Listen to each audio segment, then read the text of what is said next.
man, have you ever heard of spices? Like just Yeah, like spices?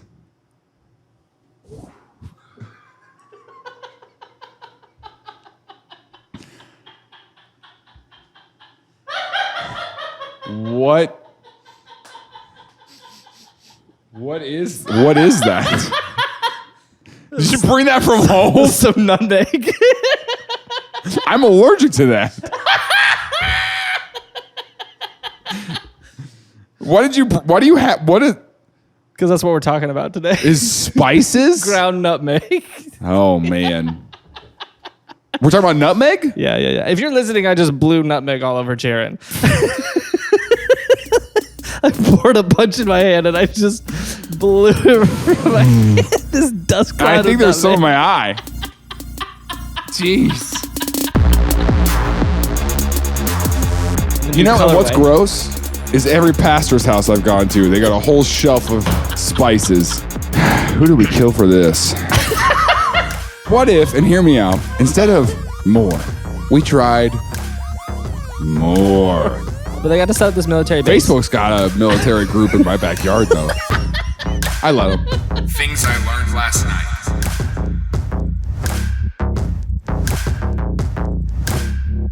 I'm talking about spices as a whole. Well, no. Are we have you ever heard of- Are we going to talk about the girls?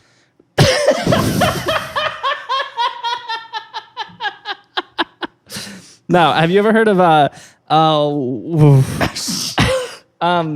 Is there a nutmeg candle? Because that doesn't smell bad.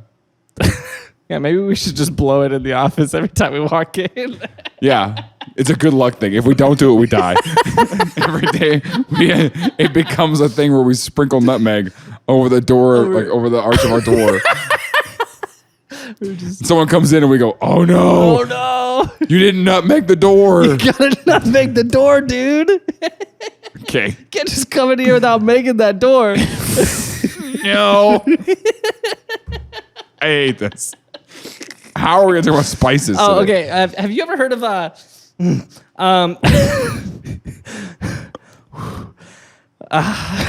you ever heard of That's what we're talking about. That's what before the episode we said, "Hey, Alex, it's gonna if Tim's been under a lot of stress lately." And sometimes when we get on the podcast, it seems like his brain's a little all over the place.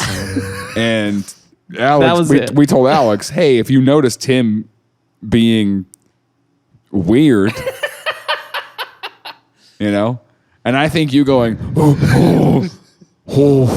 Okay, let me try to read this. Is it because you're trying to mispronounce this? I'm trying to pronounce this. Okay. It's Verenigde Oostenrijksche Compagnie. They call it the VOC. It's way easier to say. Is that a person or a place or a spice? It's none of that. Okay. We call it, we Americans, we call it the Dutch East India Company. Have you heard of that? Yes. Okay, cool. Long story short, a little intro on the Dutch East India Company, or we'll call it VOC. I think VOC sounds way cooler than that. And that's easier to pronounce than the other one that I couldn't pronounce. It is, most people would agree that it's the biggest company that's ever existed in the history of the world.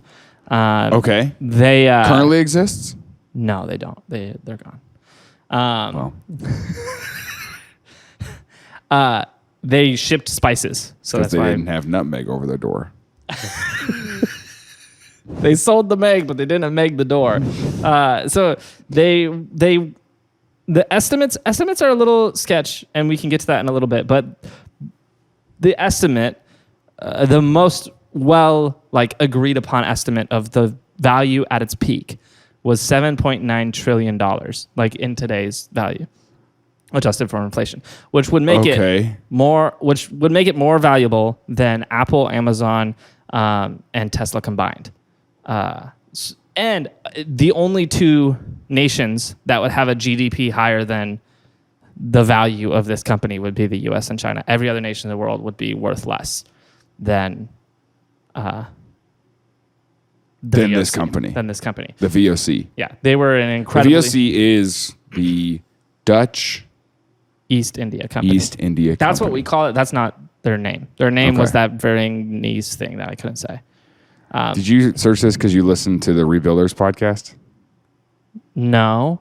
Did they talk about that in there? Yeah, Mark touches on this. Maybe because it honestly came up as a recommendation. A video about it came up as a recommendation on YouTube, so maybe they heard it in the podcast. I don't know if they heard it, but was it in the podcast or was it in one of his... I think it may have been in his Reappearing Church book that he wrote about how he goes to a spice shop. Oh, yes. I do remember that, actually. And I think he mentioned... I do remember that.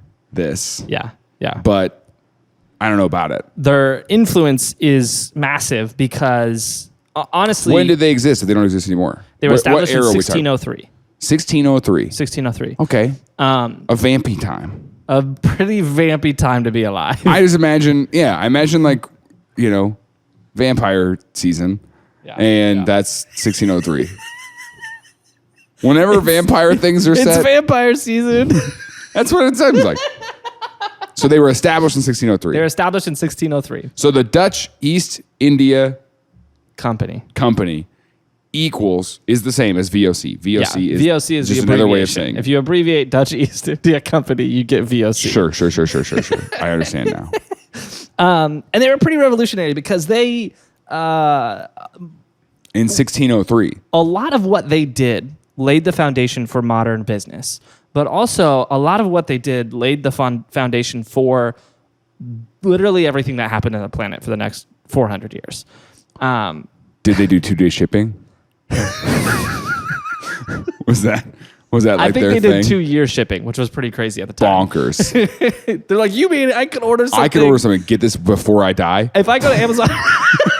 Which in 1603, was a radical thing, right? Because people only live to be, I don't know, 24? 7? Great. So, yeah, I mean, people would... you know what I think about a lot?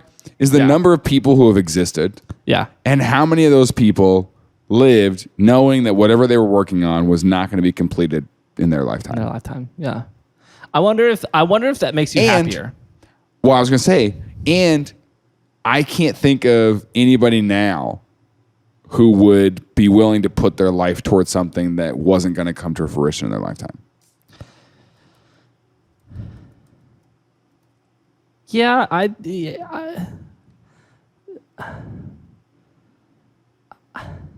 think maybe. Yeah, maybe. Yeah. I think there could be some people. Well, I mean, we're doing it because we know that no one's going to listen to this podcast until we're long dead. Gone. Yeah. Dude, what if that happens?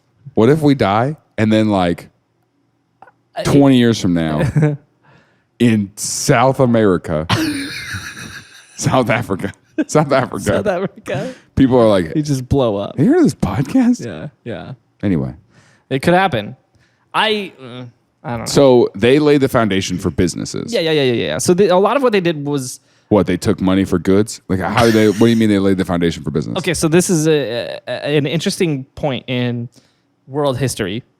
Okay. Because up until the East India Company was established, well, a little bit before, up until the Dutch happened, the Dutch... Yeah. I was like, say that different. What are you talking about? Up until the Dutch happened, the world relied on mercantilism. And so what that was basically hoarding. And so it was your nation or kingdom or group or whatever was like, hey, we're going to do all this stuff to get a lot of resources and hold it for ourselves. So that way all of us don't die. And our nation exists. And so stockpiles. Yeah, the whole thing was about growing your piece of the pie was the mentality. With the Dutch, which it sounds like a decent mentality because what they would say is they would always be like, we have to make sure that we don't export more than we have. We don't ship out more than to the point where people in our nation couldn't eat or people in our nation didn't have their nutmeg or whatever. Okay. But which sounds smart. That sounds like something you would hear from Dave Ramsey. But what the Dutch said is they said, hey, instead of trying to make our piece of the pie bigger, what if we just made the pie bigger? And so we still had the same percentage size of a pie, but the pie was just significantly larger. And so what was happening in that era was, instead of trying to get more, what if we just tried to get more? You know?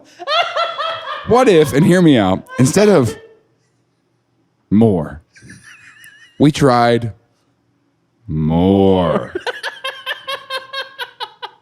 And then someone in the meeting was like, okay. I mean, I don't care what we do. I'm dying tomorrow. I don't care what happens. I'm not going to see the effect. Literally of don't it. care. We're just working for something that we're never going to see. So Couldn't care less. During this time, the spice trade was a big deal. Yeah. Which is hard for us to imagine because spices, this was like $1.09. But at a point in time, this big of a container of nutmeg. yes. So that's what they were talking about, or Mark was writing about in his book, Yeah. was cinnamon used to be a delicacy from Sri Lanka. And you could only get it there. Exactly. And Yes. so it was traded around the world and treated with this is only available in one Yes. place. Yes. So it has value. Yes. And now you can get it from the store. Yeah, you can right? get it It's anywhere. grown sure. And it's grown year round. I think of it like Nashville hot chicken. Hear me out. Hear me out. Yeah, bring this. Because everywhere has Nashville hot chicken now. You can get a Nashville hot chicken sandwich in Dallas. Yeah. You can Yeah. get a Nashville hot chicken sandwich in LA. It's true. You know? Yeah. It's no longer I have to go to Nashville to get that thing. Back in 2012, Sure. when we discovered Zaxby's and they had the Nashville hot recipe, That was amazing. blew our minds. But Missouri didn't have Zaxby's. So for us, we had to go to the South to get it. Yeah. It was a special thing. Yeah. It's like back in the day when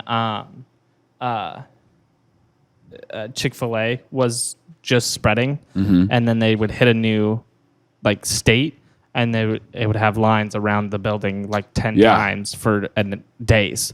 Right. Yeah, that's an interesting point. Yeah. It's why It's In-N-Out kinda like- won't spread too far. You think that's why they're not doing it? Well, I read an article that there's a part of that where it's like they're trying to become like the vacation spot. It's like the first place you go after you get off the plane. But they smart. also, the other side of it is farms. They don't have enough distribution. Right. And so they can't get the fresh food to the locations on the East Do you know Coast. that Brahms Yeah. has a mega farm? No. You should look that I up 100% later. knew that, actually. I was just going to let you tell me about it. It's the show. Okay, so it's Brahms, and they have a farm, and it's I think a you mega need- farm. It's the farmer went out, the Brahms farmer went out and said, "Hey guys, we've got a lot, but what if we did more?" Here's I don't think enough people cue know it what up a and do an Brahms episode on is. Brahms later. Okay, got it. Anyways, back Enough to people know what Brahms is. Oh, I had no idea what Brahms was until I came to Springfield. And it was very odd. It was a very strange experience to me walking into a Brahms because I was under the impression that was an ice cream shop. It is an ice cream shop. Yeah, and then I got in there and It's a there grocery was store. Yeah, it was a grocery store first of all, and then also there burger was place. a giant line and all this food. It felt like the food court at an IKEA. Yeah, so they haven't updated their the interior since It was 1603. insane. So it's really old. But like, so you've been to a Brahms? Yeah, we got Brahms. Yeah. So if you don't know what Brahms is, if you're foreign from from not a Midwesterner like us, Brahms is a burger, crinkle cut French fries. Ice cream thing, but they've also got Yeah. this small little grocery store inside. Like they've got, when I say small, I mean like a gas station sized, couple A little bigger than a aisles. gas station. It's like a gas station in like a rural gas station where that's the only store. Where it's like the for only miles. store. Yeah. Right. But the reason they do that is because they make all their own produce and they make their own ice cream and they make their own dairy. So they've got, because they have their own mega farm where they grow their own vegetables and they raise their own beef and do all that stuff. Brahms So, Mega Farm is my new username. Brahms Mega Farm? On what? Anything I need to make a username on. Did you know that I have Paul Rudd the actor at gmail.com? I just thought of that. Okay, we are way off track. That's really funny, but we are way off track.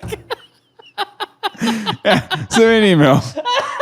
Only because I wanted to be able to tell people. No, send me an email. My email is paulruddtheactor@gmail.com. I need you to meet Paul Rudd.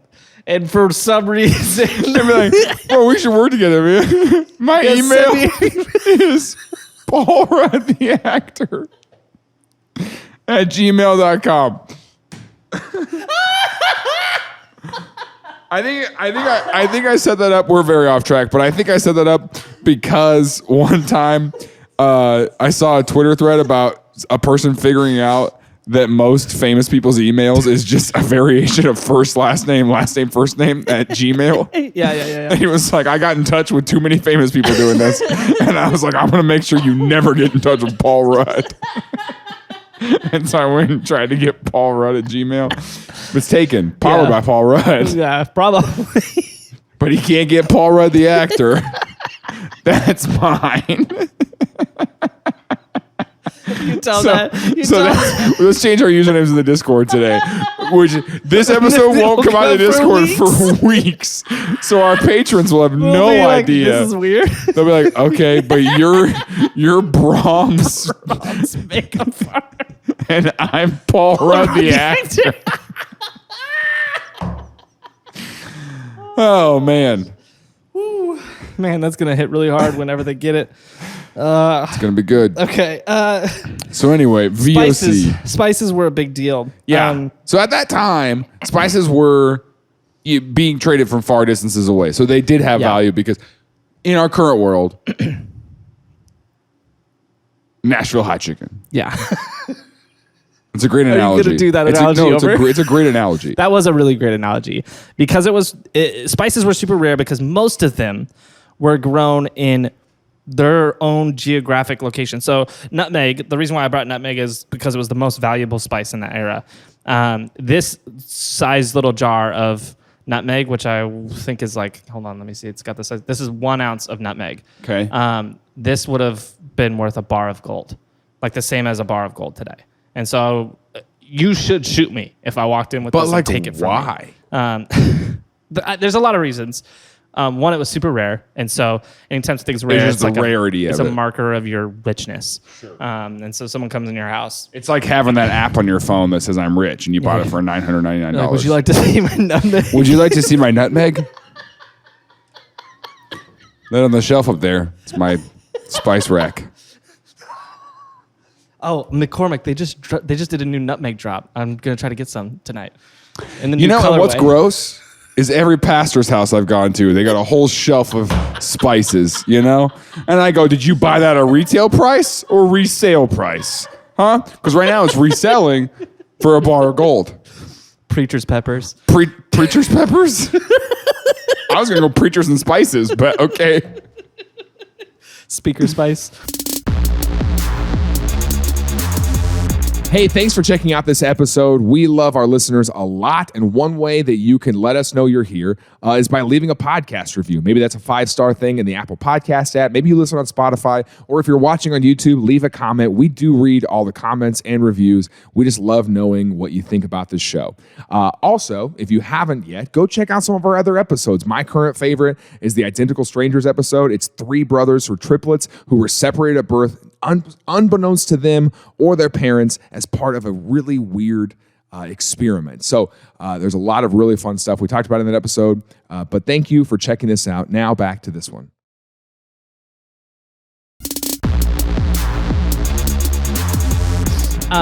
Okay, so there's a few. Obviously, the rarity was a thing. Yeah. But there was also in that era, food was relatively bland, and spices spiced it up a bit. Yeah. And so it made things taste better. Also, they were used in embalming. Yeah, I was thinking more like medical. Yeah. There was a lot of people who thought they had a lot of medicinal value. And then on top of the embalming stuff and the medicinal stuff, there was also this big phenomena of they used it for aromas, like to make the room smell better. So the same thing we joked about. Yeah. They would literally just like wrap sticks in it and light them on fire. It's incense sticks. And so there was a lot of different uses for the spices. Sure. And people would like put them on their face so they'd smell better. Like, so they did a lot of things with the spices. Subject is wearing nutmeg. Subject smells like paprika. Subject smells like Italian seasoning. Ooh, lemon pepper.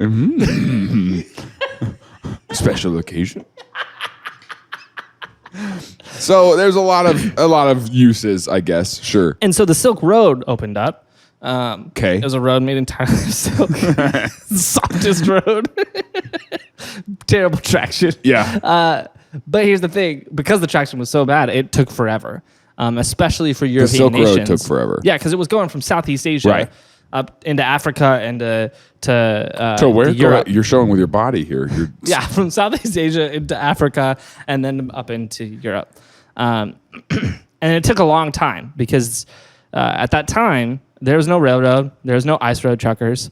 There was just walkers. Silk Road walkers. You walked or you got on a camel or a donkey or a horse or something. Sure. And so shipping spice on land was very inefficient. Right. And somewhere along the line, someone was like, hey, what if we just sailed around Africa?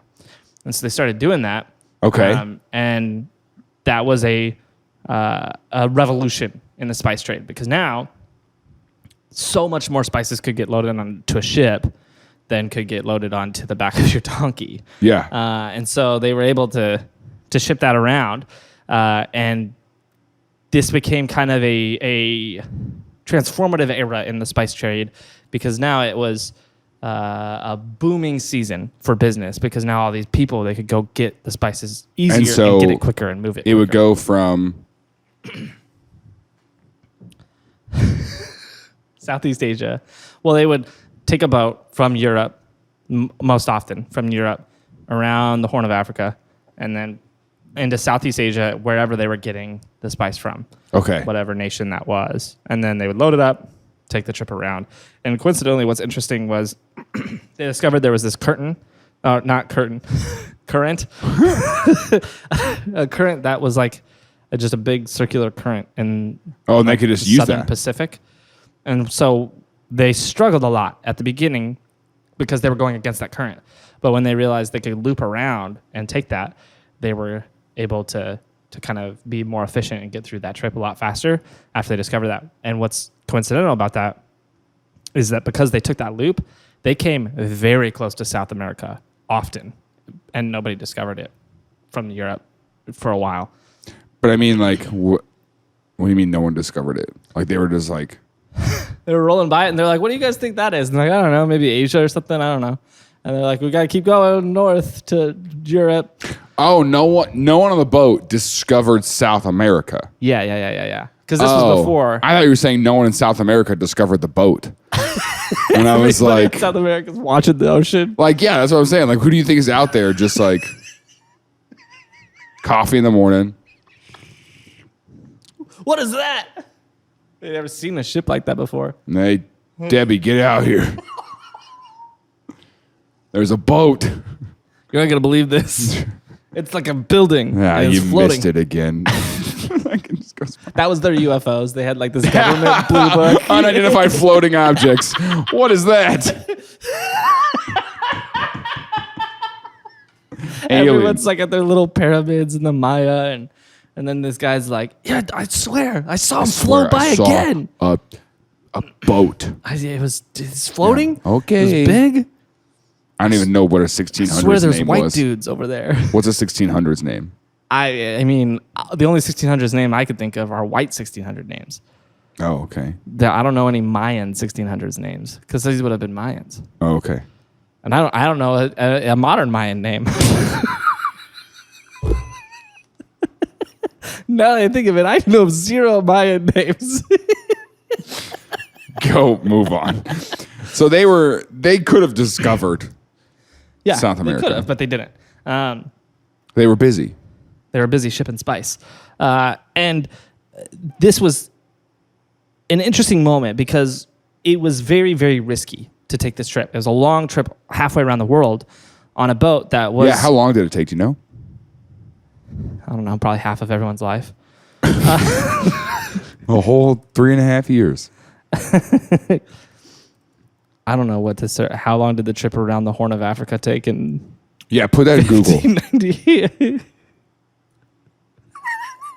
See what Google puts out for that. Was it just giving you Google flight options? It was like a 3-year round trip. Oh, wow. Yeah. So yeah, a long time. And they were very risky because obviously they didn't have the weather app. Because you leave and your wife is raising children, and then she's raising your baby toddler, and then you leave and you come back and that baby is graduating high school. Moving out to a family of its own. Baby's like 6 years old. Yeah, people died, dude. They had to get it all. They had to get it all done. Hurry this up. Yeah, they were living on hyperspeed, High school's dude. going too short. Yeah, this is when people were living on 2x speed. And so it was a long trip. Yeah. And because there was just so many unknowns. Like you didn't know how much food to pack. Like people could get sick on the ship. Yeah. You could encounter a storm and it could sink. You could hit something and sink. You could hit pirates and sink. Like there was just... You could get sad. and sink into your emotions. Metaphorically. There was just a lot of risk on these trips. And so the Dutch, this is when they Dutched everything up. Okay, so that trip wasn't what changed the thing. Well, I mean, it was a big impact. The trip around the Horn of Africa. But when you say that the Dutch East India Company changed how we do, or made the foundation for how we do business, that trip wasn't the thing. That trip wasn't the thing. Okay. What the change was the Dutch, they said, hey, what if instead of having the people who own these ships have to swallow all this risk and go and try to pull this thing off, what if instead of it being all about them, what if we make it all about us? Okay. Or at least a little about us. And so what they did is they assembled really the first stock market. And so what you could do for the first time in history, you could come together and a bunch of people could buy a share in this voyage.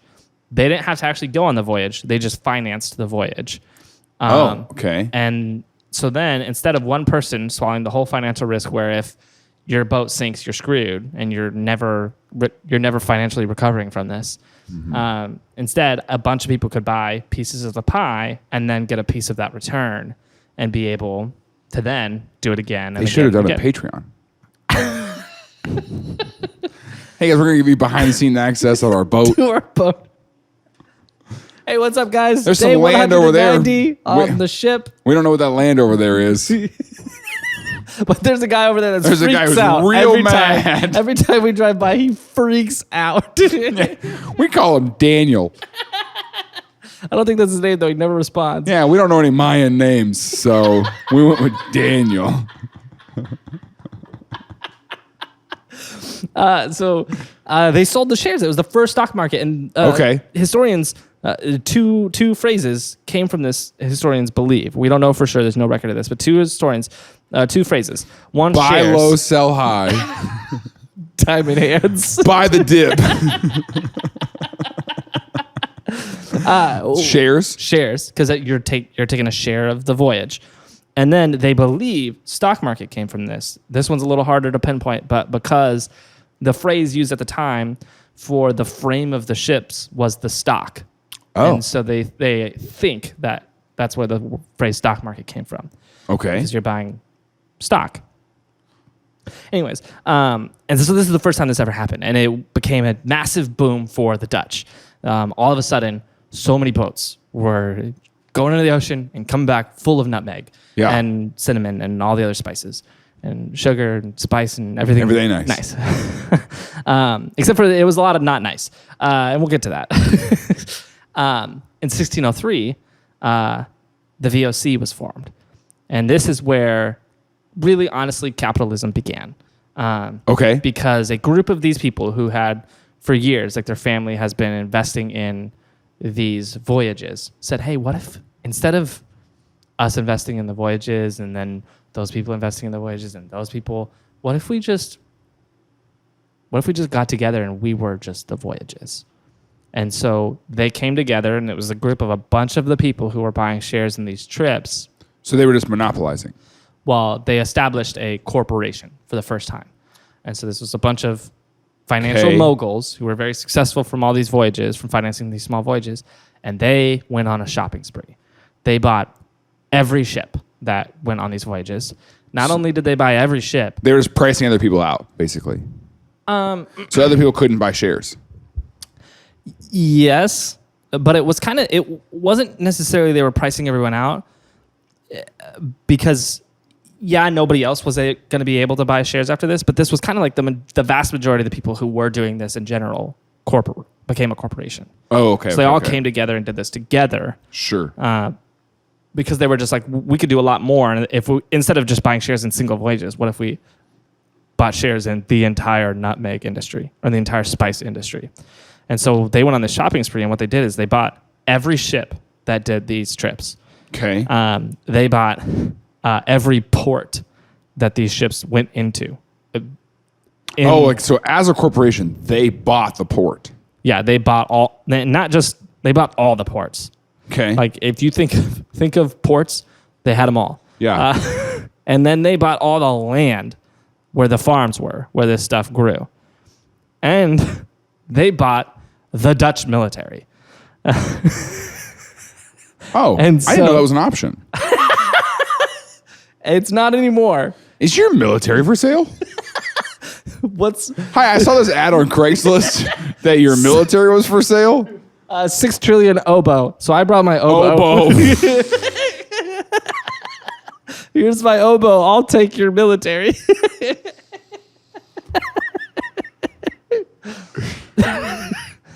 So what they set up with the Dutch government was basically, we'll do this. Hey, we'll make everybody in the Netherlands very rich. Great. I got it. We'll make everyone in Dutchia very rich. And they said, you can tax us a lot. We'll need some protection to do this. And so they sent 10 warships with the East India Company. Oh, wow. Okay. And these warships just traveled with them. And the terms of the agreement was you're going to have a board of directors in the Netherlands, and they're going to make all your decisions for you. Well, what they found out really quickly was when you're in India and it's 1607, it's kind of hard for the board of directors to make a decision. And so the people in the East India Company were just like, we're just going to make the call and see what, and then we'll just ask for forgiveness if we need to. Yeah. And they needed to. Yeah. They needed a lot of forgiveness. Things got very messy. The Dutch got really rich. The people in the VOC got really rich. Okay. And this is what led to them being the biggest company ever. And they created a lot of systems and processes that are mimicked to this day. Like businesses will look to what the VOC did and mimic them because they did a great job. Yeah, when I open QuickBooks, business. it says, do you want a quick video tutorial of the VOC? Do you want a quick video tutorial? And then it's a guy on a ship in 1608 He's walking through. Hello. Hello. He's like speaking into a shell. Hello. Hello. Hello. Is anybody in there? I saw a boat. It's pretty wild. Yeah, who knew? QuickBooks sent Daniel back in time. But they sent him to the wrong land. And so he's out there just watching the boats go by. Like, he's like, I'm supposed to find you guys. Hey. He's got a 3-piece suit. I'm just here to learn. He like wants to intern. I got a camera. Want to see this camera? What's a camera? Well, he got sent back in time, so he's got the camera. Oh, okay. And he's going to film them. He's like, do you guys have the charger I could use? Okay.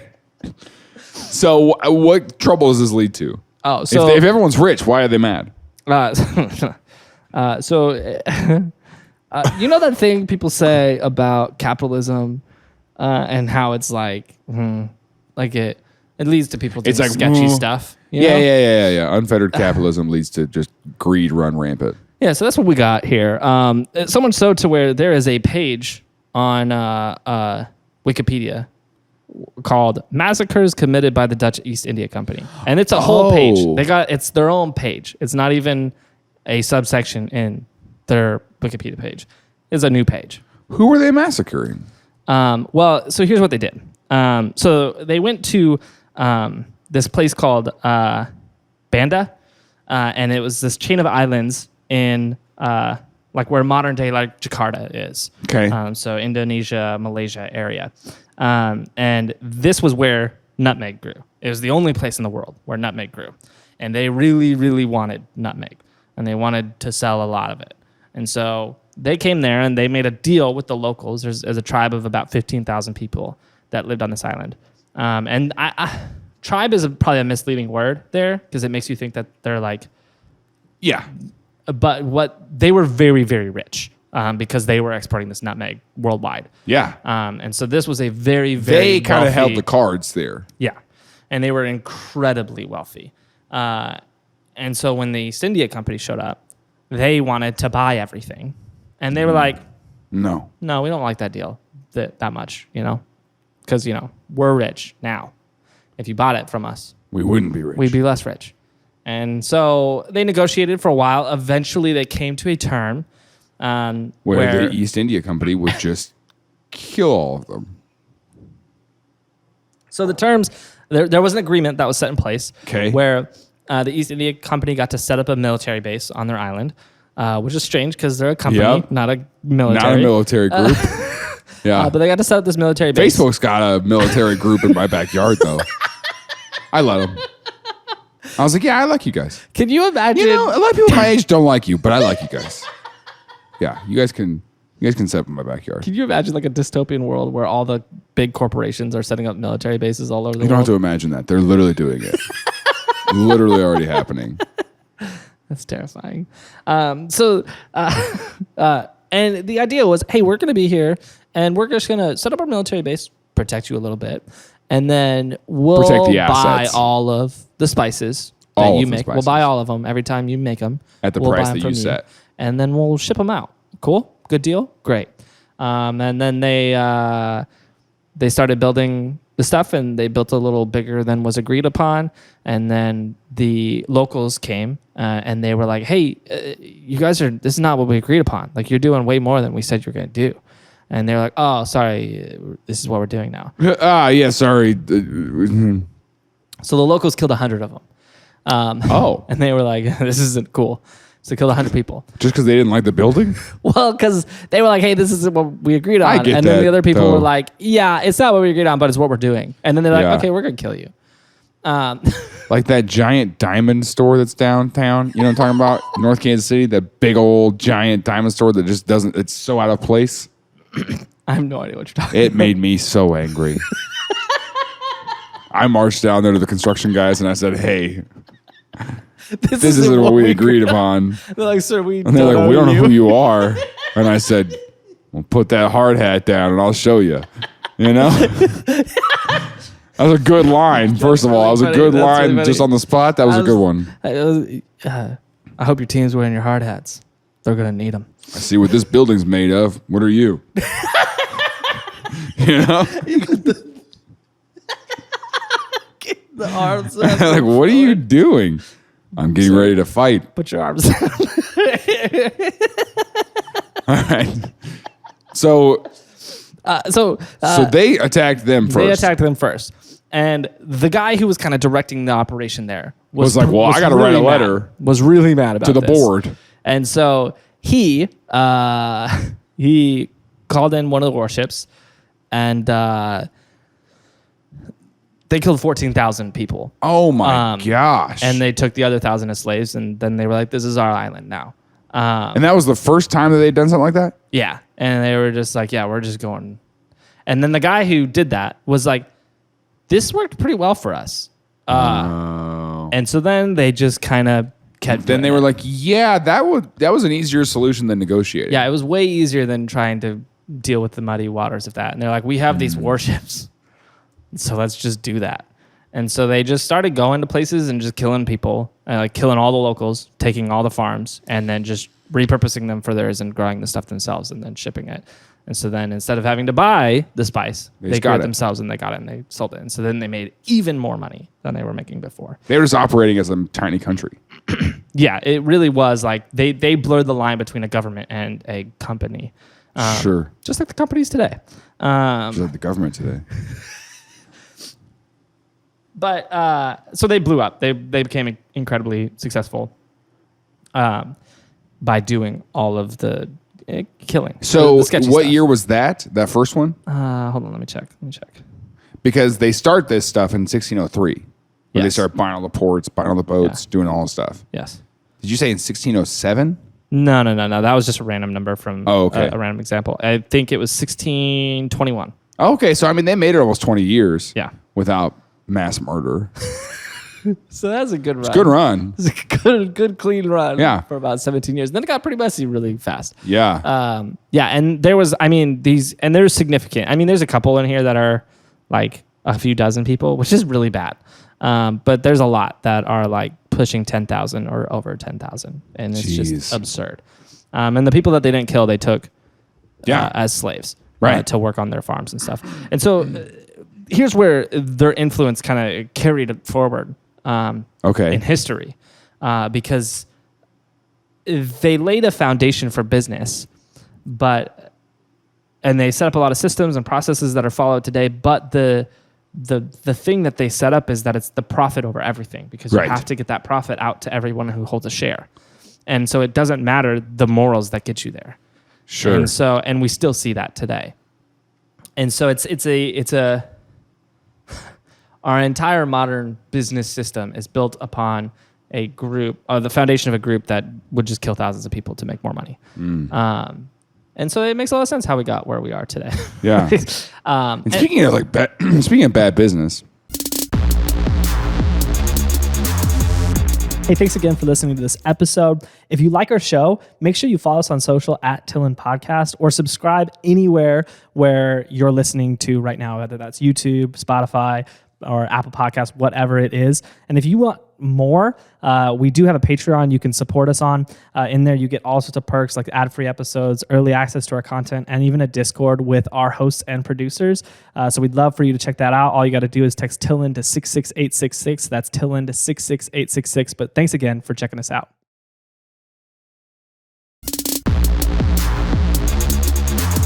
So it wasn't just the capitalism thing, like the foundation of capitalism. Sure. It was also obviously the foundation of corporations and the stock market and the shares and all the systems and the processes that they have. But it was also there was a hint of this. Okay. But this really brought in a globalized world in a whole new way. Sure. Because before this, because they're doing dealings based in one nation and doing dealings across the whole world. And the rest of and colonialism existed before this. It always existed. But in this era, everybody else saw the VOC get super rich. And they were like, can we do that? And so all the rich nations started just taking over other nations and being like, you're us now. Enterprise. Yeah, and whatever you've got is us, and we're going to make a lot of money off of you now.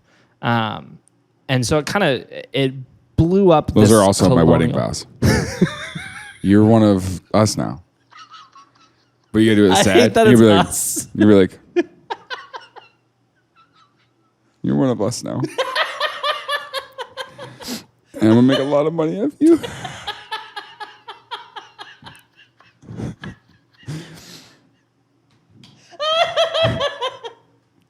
In 1 Corinthians 13.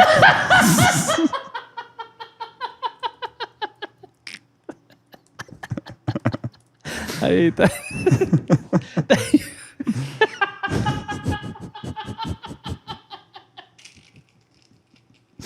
It's not that funny. It's All really it's funny. pretty It's funny. the drop of the 1 Corinthian. I'm good at this.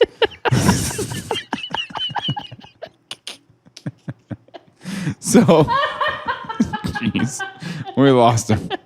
Okay, so capitalism. We got globalization. We got corporations. Right. We got colonialism. Yeah. Imperialism. Also, slavery. Slavery always existed. Oh, yeah. But this is where it like But this is where really it was ramps up. Oh, this isn't just like you take them slaves because you beat them in war, Yeah. or you take them because they owe you something. This is just like, like we could get really rich off other people if we didn't pay them. Exploitation.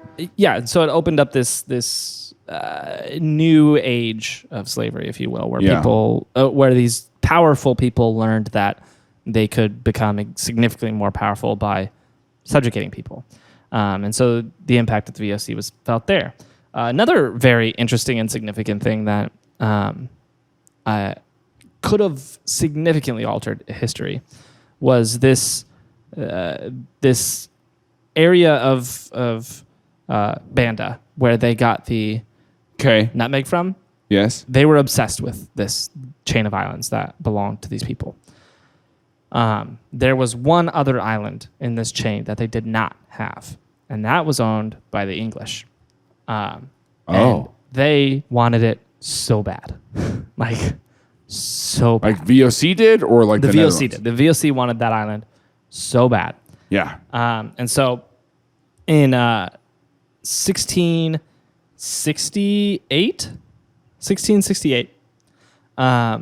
they came to the English and they said, hey, give us your island and we'll give you one of our islands. And it wasn't really their island, but Yeah. you know, they're like, give us your island, we'll give you one of our islands. And they're like, what island are we talking about? And they're like, we got this island where we've got our town of New Amsterdam. You can have that island if we can have this island and this chain, so we can have all the nutmegs. Okay.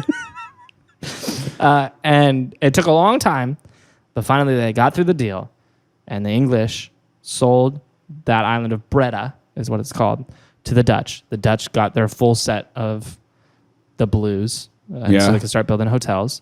And then the English got the island of New Amsterdam, and they renamed it New York.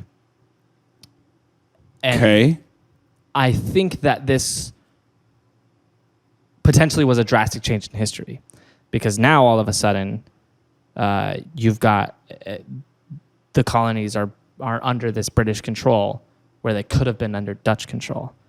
And what could have happened, who's to say how that story could have played out. That chain of islands that the Dutch had was under Dutch leadership until I want to say it was about 50, 60 years ago. And so theoretically, the United States could have been under Dutch control until way more recently. And who knows? Really? Who knows how history could have played out if that happened? Yeah. But a lot of people do think that the stock We'd be market wearing wooden shoes. You check out my New Balances. A lot of people think that the stock market Carved these this morning. Click, clack, click, clack. the stock exchange and stuff was a thing that was established in New Amsterdam Yes. by the Dutch. And so New York being this major financial hub Interesting. is because of the Dutch influence while they were there. And then they sold the island to get more nutmeg, which didn't work out because eventually Everyone's got nutmeg. everyone got nutmeg. Where So, is yeah. this grown? Let me see it.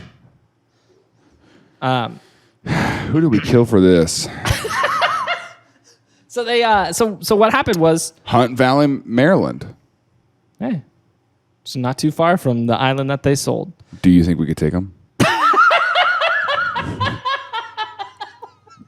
Depends how old they are.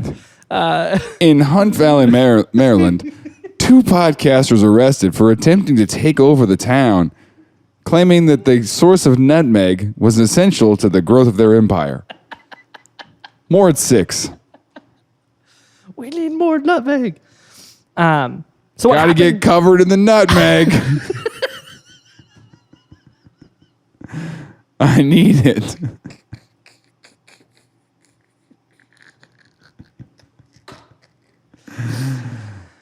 So what ended up happening to the VOC is it was in control of the. Are you about to blow that at me? No, just smell it. It smells very good. It is, yeah. I don't know a single recipe that calls for nutmeg. Yeah, why do you have it? I don't Did know. you buy it for this? No, we had it, but it wasn't open. Like I had to take the seal off at home so I could blow it on you here. Okay. Like we've had it, we've never used it. I don't know why we have it. Anyways, so what happened to the VOC was quite a few things that are very similar to a lot of businesses today. Yeah. One, every other nation in the world was like, hey, we have an East India Company now too. They're like, we can do that. And so they copied them and they had more competition. Also, there was this dip in prices that happened because they were able to increase the supply. And so them being able to... Supply and demand. Yeah. Them being able to make more money made them so they made less money. Sure. They increased the supply so much it hurt them. There were some changes in the government. The Dutch were like, hey, we don't really like you taking our warships around and just killing a bunch of people anymore.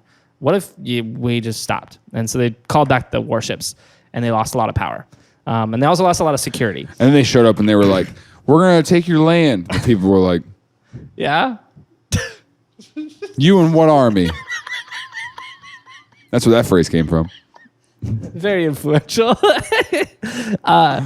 And then there was also this dividend drain. So they had set up this share system where people got these dividends, but they didn't set them up to where they scaled properly with the economy. And so when the East India Company started making less money, these dividends were draining a significant amount of their funds because they didn't set it up to scale properly. If things dipped. And they did, and it hurt them.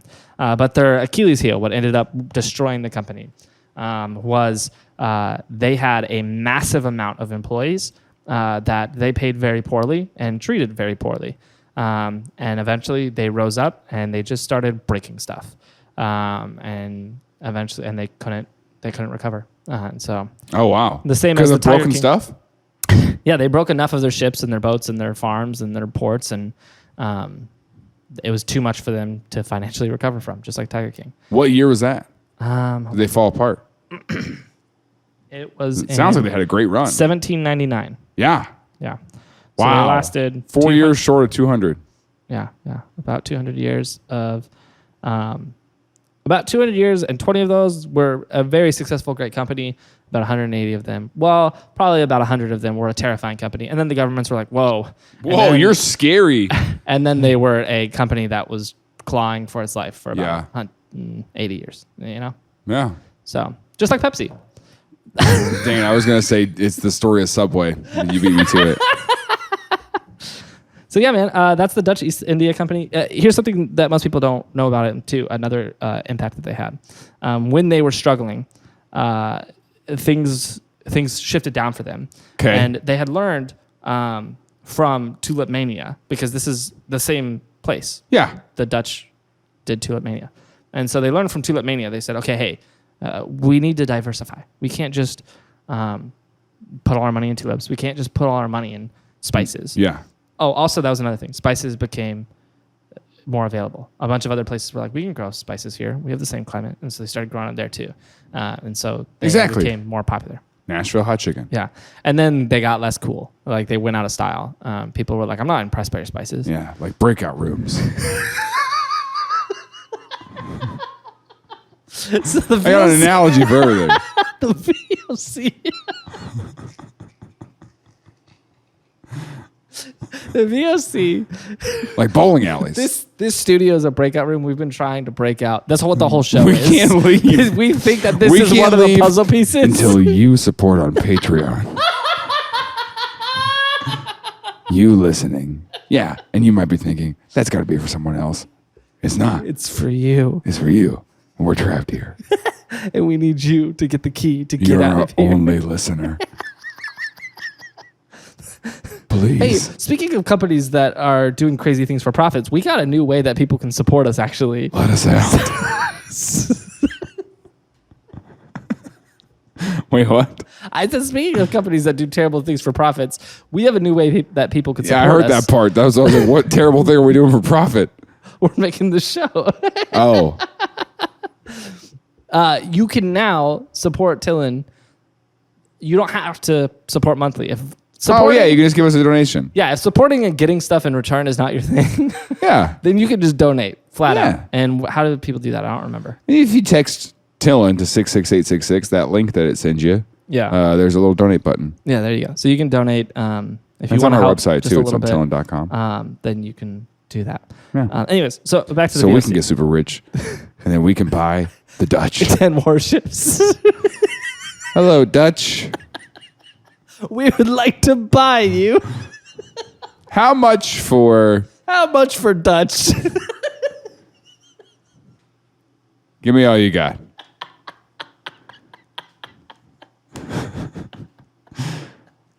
That's what we're here for.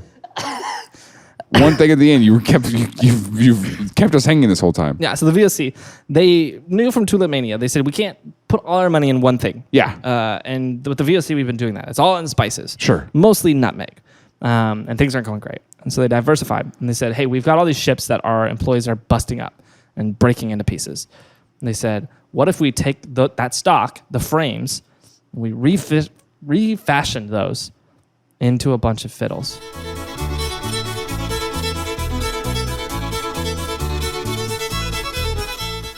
Hey, if you like this episode, we've got more of them you can watch here, or just some highlights, some of our favorite parts from episodes before.